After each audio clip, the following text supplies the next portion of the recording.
लग्नानंतरचे प्रेम भाग 21. धनश्री थोड्या वेळाने आजीच्या खोलीत गेली. आजी तिला आलेलं पाहून खुश झाल्या. आजी, कशी आहे तब्येत तुमची? ती त्यांच्या बाजूला बसत म्हणाली. अगं, मी बरे आहे. आज खरं तर मला वेळच जात नव्हता. या टीव्हीवर पण पाहण्यासारखं काही नाही. तेच पाहून कंटाळा आला आहे ग. आजी तोंड बारीक करत धनश्रीकडे पाहून म्हणतात. आजी, खरं सांगू का?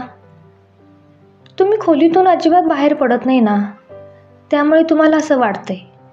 आपण थोडा वेळ बाहेर बागेत जाऊया का? थोडं मोकळ्या हवेत फिरून तुम्हाला बरं वाटेल आणि तुमचा वेळ पण जाईल.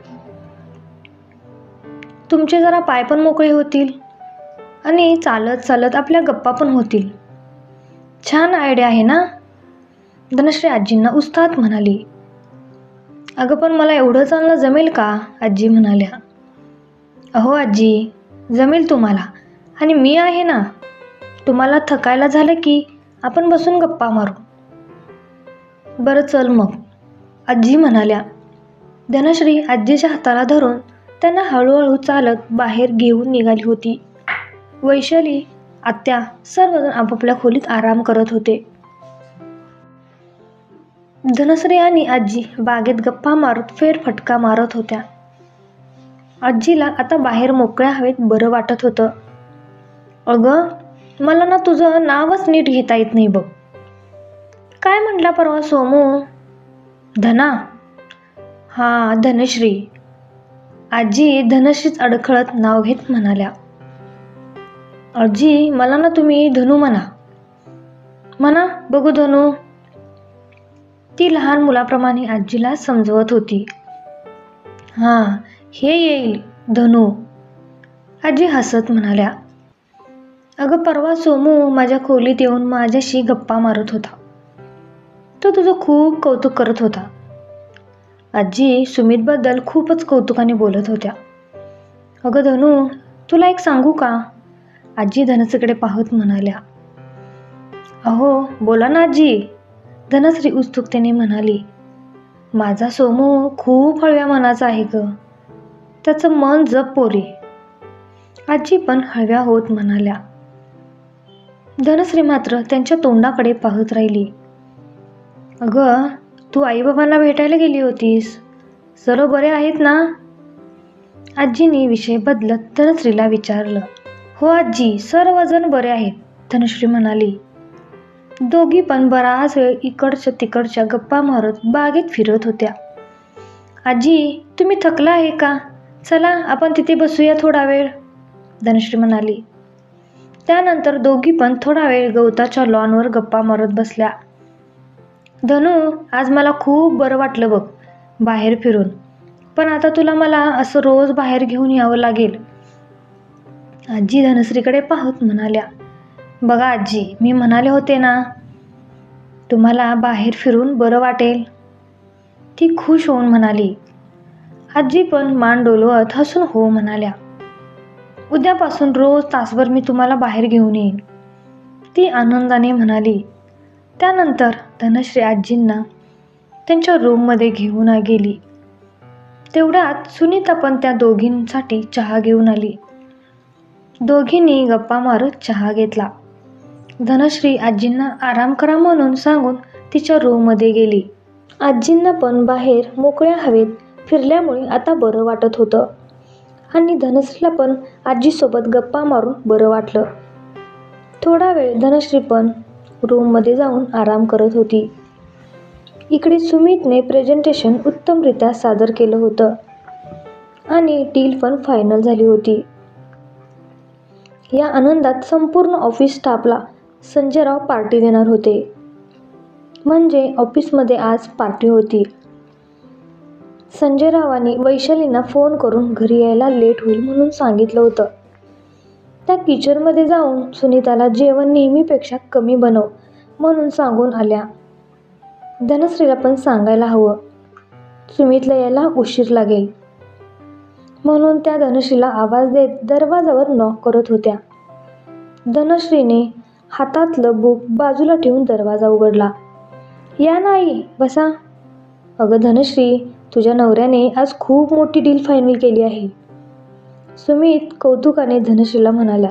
धनश्रीने खोटंच लाजत आपल्या चेहऱ्यावर खोटं हसू आणले. आणि त्या निमित्ताने ऑफिसमध्ये आज पार्टी आहे, त्यामुळे त्याला घरी यायला उशीर होईल, वैशाली म्हणाल्या. त्यानंतर वैशाली बराच वेळ सुमितचं कौतुक करत बोलत होत्या, पण धनश्रीला मात्र त्याचं कौतुक ऐकण्यात काही रस नव्हता. तिच्या चेहऱ्यावर ते स्पष्ट दिसत होतं. काय ग धनश्री, मी एकटीच बोलते, तू तर काहीच बोलत नाही, वैशाली म्हणाल्या. अहो आई, बोला ना, मी ऐकते ना. धनश्री, एक विचारू का तुला, वैशाली धनश्रीच्या डोळ्यात पाहत म्हणाल्या. बोला ना, असं का विचारताय, धनश्री थोडी सावध होत म्हणाली. म्हणजे मला तुला कसं विचारू समजत नाही, पण तुझ्यात आणि सुमितमध्ये सर्व ठीक आहे ना, वैशाली काळजीच्या सुरात म्हणाल्या. हो हो, म्हणजे सर्व ठीक आहे, तिने अडखळत उत्तर दिलं. अगं मग अशी अडखळतेच काय, म्हणजे मला जरा शंका वाटते म्हणून विचारते. अगं तुम्हा दोघांना जास्त म्हणजे खरं तर बोलताना मी तर पाहिलंच नाही म्हणून विचारते. धनश्री, माझ्या सुमितला राग जरी पटकन येत असला तरी त्याचा राग थोड्या वेळासाठीच असतो. माझा लेक खूप हळव्या मनाचा आणि प्रेमळ स्वभावाचा आहे. तो जरी चुकून कधी तुला एखादा शब्द बोलला तर प्लीज तू मात्र त्याच्यावर राग धरून राहू नको. त्याला थोडं प्रेमाने समजून घेतलंस तर तो तुझ्यावर प्रेमाचा वर्षाव करेल, वैशाली बोलत होत्या. आणि धनश्रीला मात्र हे ऐकण्याशिवाय दुसरा पर्याय नव्हता. बरं, मी जाते आता, तू कर अभ्यास, उद्यापासून तुझं पण कॉलेज सुरू होते ना, वैशाली उठत म्हणाल्या. धनश्रीचं मन पण आता हळूहळू सुमितचा विचार करू लागलं होतं. सर्व कळतंय पण वळत नाही अशी अवस्था तिच्या मनाची झाली होती. वैशाली आणि आजीच्या बोलण्याचा परिणाम तिच्या मनावर हळूहळू होत होता. तिने वैशालीकडे पाहून होकारार्थी मान डोलावली. संध्याकाळी जेवण वगैरे आवरून ती बेडवर पडून पुस्तक वाचत होती. वाचता वाचता तिला कधी झोप लागली तिचं तिला समजलं नाही. पुस्तक हातातून छातीवर पडलं होतं आणि ती मात्र डाराडूर झोपली होती.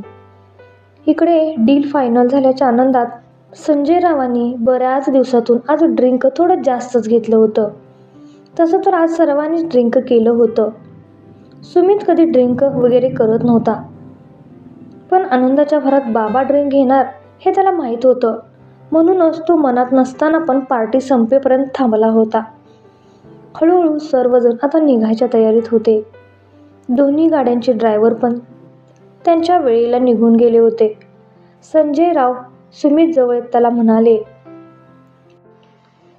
बेटा, आज मला तर कार ड्रायव्हर करायला जमणार नाही.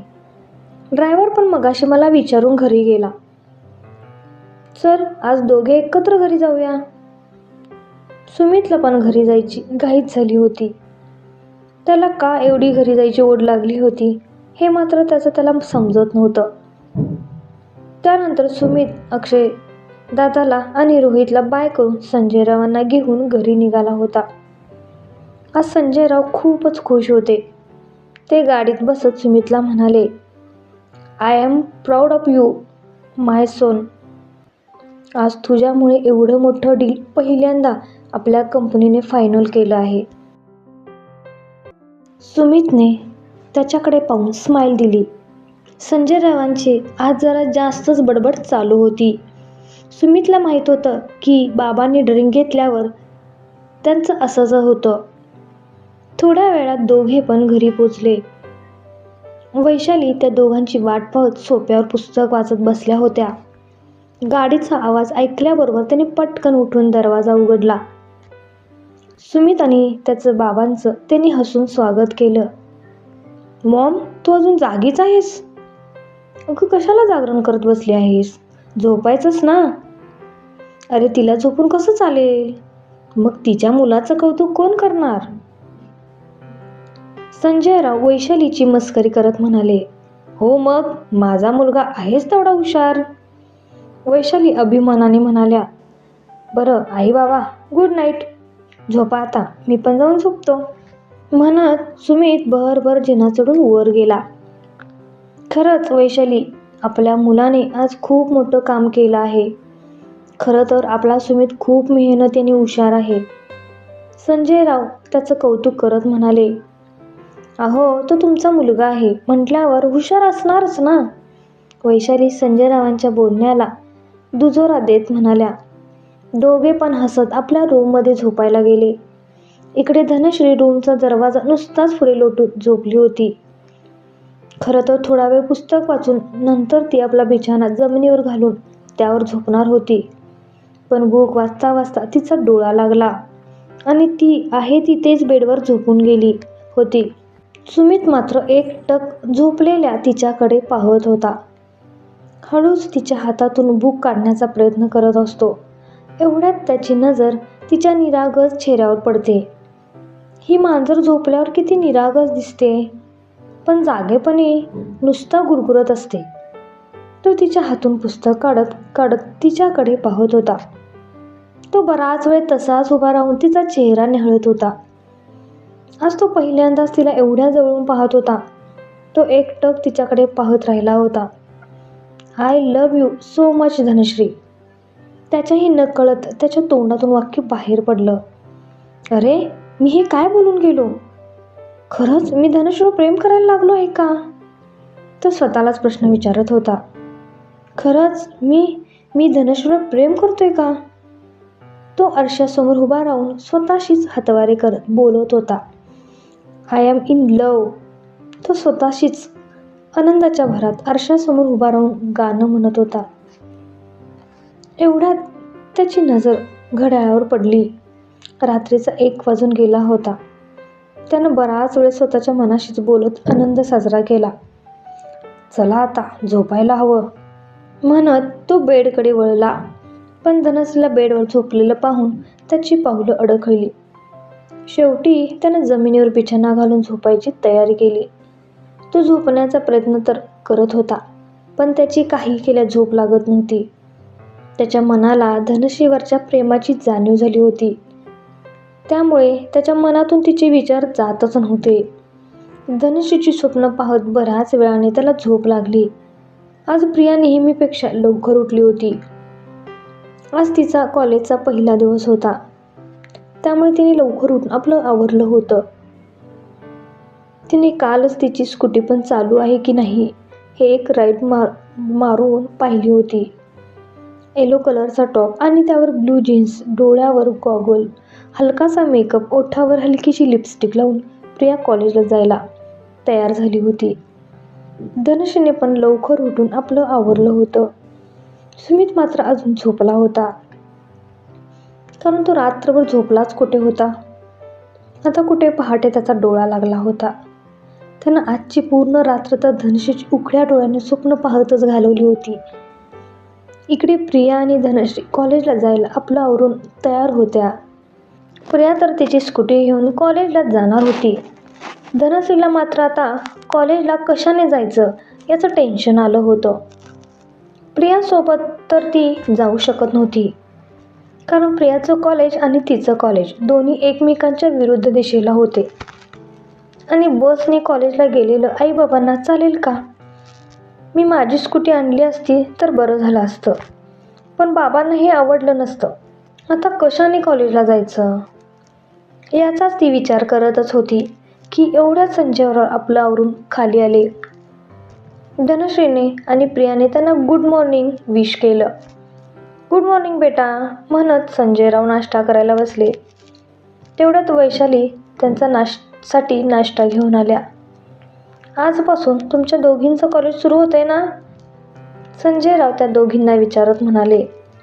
हो काका, प्रिया म्हणाली. धनश्री, तू पण जातेस ना कॉलेजला? हो, म्हणजे इंटरव्ह्यू पुढच्या महिन्यात आहे, तर मी तोवर घरी बसून काय करू, तोपर्यंत मी कॉलेज अटेंड करते. बरं ठीक आहे, जा तू तोवर कॉलेजला, संजयराव म्हणाले. प्रिया, तू तर तुझी स्कूटी घेऊन जाणार आहेस, आणि धनश्री तू कशी जाणार आहेस कॉलेजला? वैशालीने विचारलं. धनश्री काय बोलणार एवढ्यात? संजयराव मध्येच त्यांचं बोलणं तोडत म्हणाले. वैशाली, तू कशाला त्यांचं टेन्शन घेतेस? सुमित जाईल ना तिला कॉलेजला सोडायला. अहो पण काका, सुमित दादा तर अजून उठलाच नाही, प्रिया म्हणाली. धनुश्री बेटा, कॉलेजला जायला अजून वेळ आहे ना? संजयरावांनी धनुश्रीला विचारलं. हो बाबा, म्हणजे निघायला अजून थोडा वेळ आहे. बरं ठीक आहे काका, मी जाते म्हणत प्रिया सर्वांना बाय करून कॉलेजला जायला निघते. धनश्री, तू पण जा, सुमितला उठव जा. त्यानंतर त्याचं आवरायचं आणि मग तो तुला सोडायला येणार. वेळ लागेल ना? वैशाली धनश्रीकडे पाहत म्हणाल्या. अरे बाप रे, त्या खडूस बोक्याला झोपेतून उठवायचं म्हटल्यावर एक मोठं चॅलेंज आहे माझ्यासाठी. आणि वरून आता तुम्हाला रोज कॉलेजला पण सोडायला येणार? धनश्री मनातच विचार करत जिन्यावरून वरती गेली. सुमित अजून झोपला होता. अरे यार, आता कसं उठवू याला मी? धनश्री विचार करत बेडवर बसली होती. शेवटी न राहून तिनं त्याला आवाज दिला. सुमित उठ, ती त्याला आवाज देत म्हणाली. 1-2 वेळा तिने त्याला आवाज देऊन पाहिलं, पण तो मात्र डाराडूर झोपला होता. शिट यार, हा तर कुंभकर्णासराचा भाऊच दिसतोय. एवढा आवाज देते पण हा तर उठतच नाही. तिने तोंडातल्या तोंडात पुटपुटत पुन्हा त्याला आवाज दिला. सुमित उठ ना. ती जरा त्याच्या अजून जवळ जात त्याला आवाज देत होती. एवढ्यात त्याने कूस बदलत डोळे उघडले. तो डोळे चोळत तिच्याकडे पाहत होता.